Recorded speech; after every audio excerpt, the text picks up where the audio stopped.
Hello, and welcome to the Scrimshaw Show. My name is Scrimshaw. Thanks for listening to this episode of the podcast. As many of you know, this is the inaugural episode of the Scrimshaw Show. It's going to be a little different than what you'll usually get. Usually it'll be me and a guest just talking about elections and politics and whatever else is interesting to us. Sometimes you'll have to deal with soccer, football, or even curling sometimes when I have the mood. But for now, I'm just recording a quick solo podcast on the Virginia governor's race, given today's Wednesday's Monmouth poll. Before I get into Virginia, though, I just want to say thanks to everybody who has supported the launch of this podcast. Thanks to everyone who has supported me through the recent Canadian election campaign. You can find my writing at Unscripted Scrimshaw or Scrimshaw Unscripted.substack.com or my political betting columns at thelines.com. So the question of Virginia and sort of how competitive or not, and therefore how concerned Democrats should be or not about Virginia, is an open one. I think people were less worried about it before today's tied Monmouth poll.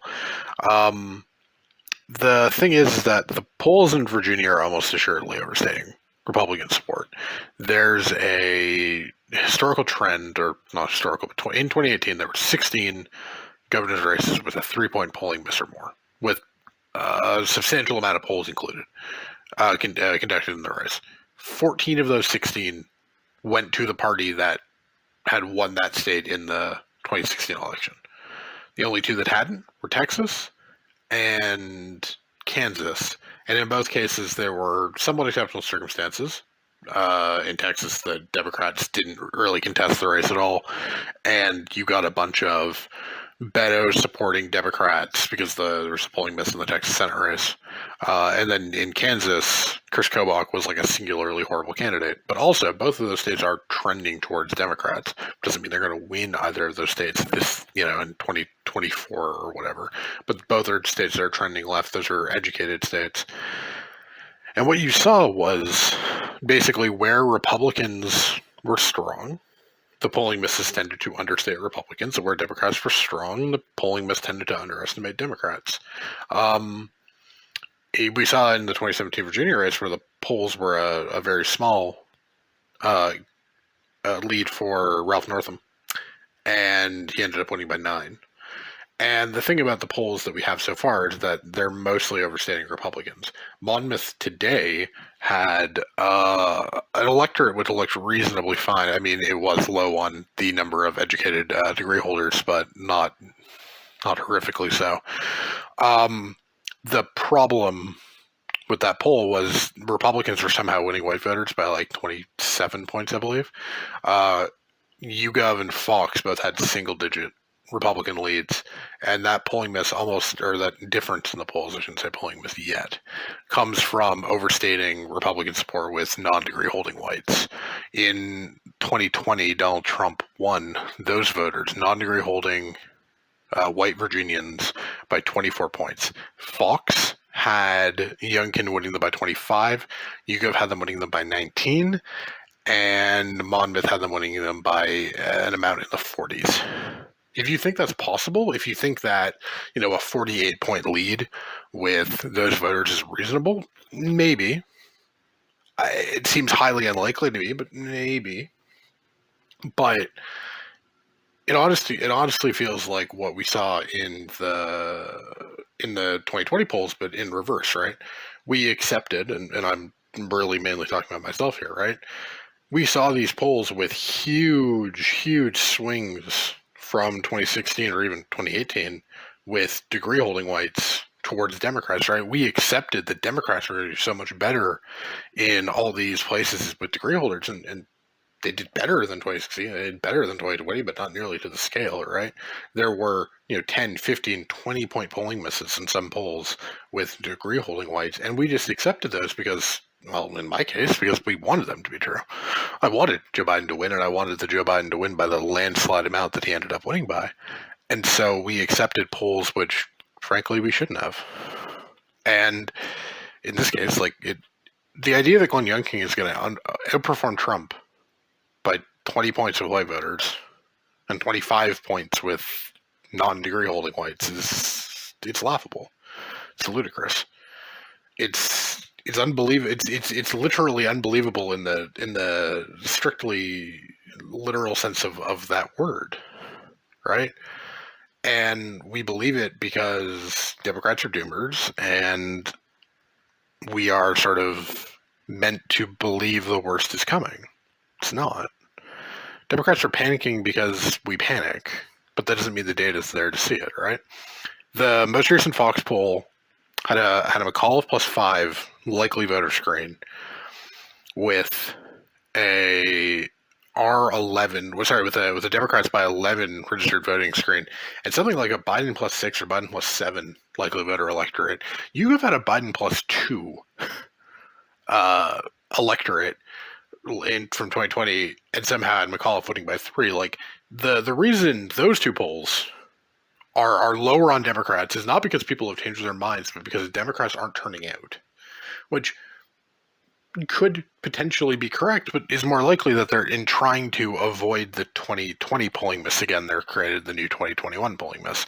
This argument, by the way, is consistent with the results of the California recall and the New Mexico first special election, where, and yes, the New Mexico race was one singular poll, I'm aware, but in both cases, Democrats not only beat their polls, but beat or came very close to their, 2018 partisanships. For Newsom specifically, he basically ran even, and in New Mexico, Democrats outran not only Deb Haaland's 2020 performance, but also Joe Biden's at the top of the ticket in a district with, I think, a 7-point ticket split from congressional to the presidency. What we're seeing fundamentally is pollsters are so scared of repeating the last polling miss, which is a totally reasonable fear, and they should avoid doing so, that they've created a new one. And what you're seeing is a set of polls which is highly likely to be leaning towards Republicans because of methodological choices, right? Now, maybe Monmouth is right. Maybe. I don't get to be arrogant enough to say they're wrong because I lived through 2020, right? I don't have the ability to dismiss polls that I don't believe anymore as wrong. I will say there are two other sort of important facts about this, right? There was a Monmouth, there was a YouGov and a Morning Consult. There were two generic ballot polls out today. Monmouth shows a tied Virginia race, which would be consistent with the national environment where the GOP are not only favorites to win the House, they straight up might be Senate favorites. YouGov and Morning Consult both have D+5 national environments. There's an Emerson poll today, and I know it's Emerson, I know Emerson are generally trash, of the Ohio 15th special election. It was an R11 poll in, I think, a Trump plus 15 or Trump plus 16 district. That would, again, be consistent with the idea that the national environment is around a D4, a D5, a D6. With the idea that basically the national environment is unchanged since last time, and maybe even a point or two more favorable to Democrats as Trumpy and the low-propensity whites don't turn out. Now, that Emerson poll might be completely trash. I didn't look at the details. I didn't dig into it, right? It could totally be wrong. YouGov and Morning Consult, yes, their 2020 polls were wrong. Could totally be the case that that's still how this is. Maybe. That said, at some point, we have to reckon with the idea that just because something is called a poll doesn't mean it's right. In the 2021 Canadian election, we saw literally unbelievable polls from Main Street and Ecos. Just like those tracking polls for 2 weeks in August were unbelievable in the literal sense of the word. They were also wrong. I know I love you, Keto. I don't quite love you, Frank, but I like you. Your polls were wrong. You got bad samples. There was not a huge shift in voter movement from the beginning of the campaign to the middle of the campaign back to the end of the campaign. There wasn't. The Conservatives never had that big of a lead. They never did. And yet we believed it, or some people believed it. because they worried because it was a thing that was called a poll, and therefore we had to take it seriously. Sometimes we don't. The national fundamentals point to a sizable, comfortable Democratic lead. The state polls point to a smaller but still comfortable Democratic lead. At some point, you can either believe that the fundamentals are wrong, that the national polls are wrong, that the national environment is wrong, or you can believe a set of state polls which are unreliable at best and wrong. Let's just be honest here. They're almost assuredly wrong. If you want to doom about these polls, go right ahead. You're right. If you want to use these bad polls as an excuse to door knock or phone bank or donate, it's also you're right. But let's not pretend that these races are close just because some polls have them close. Monmouth will not be right. Terry McAuliffe will win. And he will not be close. My prediction was, is, and remains, and presumably will remain unless any compelling evidence against it comes out, and I really don't see what that compelling evidence could be at this point, is that Terry McAuliffe is going to win by about 8 points.